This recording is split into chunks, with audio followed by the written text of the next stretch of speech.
Get this thing going. I think we're recording, so Oh, okay. Well, my name is Paul Liu.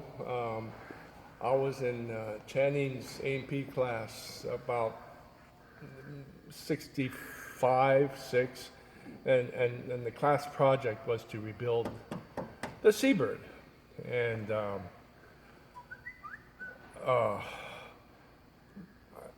don't know what else do you want to know. how long did you work on it with I Channing? worked on it for about 2.5 years. It was, it took 2 years to get my A&P. Uh-huh. And then I went on into Golden College, got my AA degree in aerospace engineering. From that, I ended up working at Continental Airlines as a line mechanic for about 4.5, 5 years. Got laid off from that. I went to work for Rockwell as a mechanic. Went to work for Lockheed as a technical writer. And then when Lockheed moved to Georgia, I ended up ended my career working for Walt Disney Imagineering for 22 years. But anyway, this airplane brings back memories. Channing and I, after he got the thing flying, I think it was in '68, I think. I flew locally with him. We went to Santa Paula and all kinds of places. Flew in the right seat, and he let me fly, because I'm a pilot. So he let me fly for a while, a little bit here and there, and had a great time with it. Had a great time. What shape was the airplane in when you started working on it? It was, well, they had finished repairing the hull, I think. The bottom was a big hole down the bottom because Channing found it in I think he said it was a bean field or something with something growing through it. And the bottom was aluminum, so obviously he had to replace that. And I don't know where he got the spot welder. I don't know whether he had it custom made or what. I don't know. But a fellow by the name of Norm Knowles, who was one of his students, Channing hired to help restore the airplane. Did all the spot welding. During the class, I did some things, in class. Obviously, you learn rib stitching. I rib stitched one of the wings. I formed the tail cone of the thing. Let's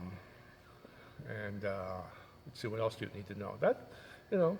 Any other questions? Well, yeah, I mean, what kind of a guy was Channing to work with? Channing was amazing, absolutely amazing. He had a dry sense of humor, I'm sorry, I'm a little emotional on this, but had a very dry sense of humor. He was fun. He was a fun guy to be with. I learned a lot from him. I'm sorry. That's okay. We all feel the same way about Channing. He was a great guy.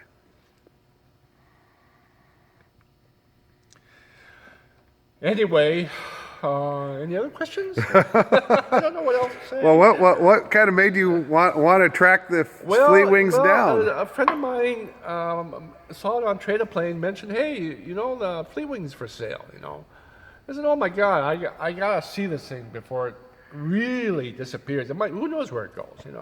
Another private owner, a museum, it may never fly again.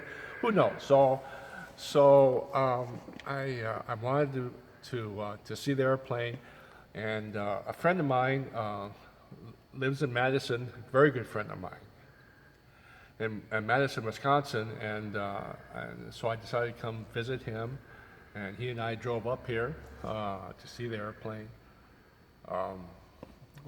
Anything else? No, I think that's it. I just wanted to get your thoughts as long as you're here and you knew Channing and you worked on the airplane. And I think so often, airplanes are more than just objects. They have ties to people and places and things, and they've done a lot in their stories that he told about. Oh yeah, that's right. Do you have a particular memory of a particular flight in this airplane with Channing? No, we flew to Santa Paula a lot. We go to air shows. You would take this thing to Van Nuys Airport, and And I remember taxiing around this thing. It always sounded like you were in a tin can inside of this thing because it would clunk, clunk, crack, clunk, clunk, clunk. You know, as it would taxi down the runway.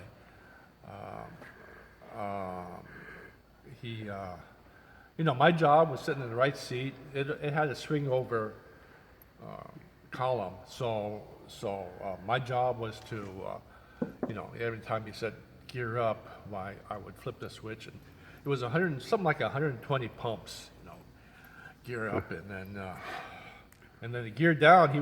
There was two little rings, and it would free fall, but then you'd have to pump it down to lock it in place. So. When he landed, did he ever throw that? When you were with him, did he ever throw the anchor out? Oh my God! Every time. He had a air horn. So as we would taxi, take the air horn, like a boat horn, and then we would park it, and then you would go in the front here and open the hatch and throw the anchor out. The great cheer of crowds. We always had a crowd. It was a lot of fun flying. I hope it flies again, and it'll definitely fly again. I hope that you have a chance to see it and maybe get in it out in California. Maybe, I hope so. We have some interested parties out there. Good. I'm happy to hear that. I'm really happy to hear that. And maybe I'll see it again. Well, you're welcome to come here anytime and see it. Well, Greg, thank you so much. Yeah, absolutely. Thank you so much. It was like I said, it was kind of emotional for me. I don't know why, it's just a piece of metal, but to me it was very emotional. Yeah, airplanes have a way of being that way when people connect with them, no question. Yeah. Well, thank you very much. Thank you, Greg. Thank you so much.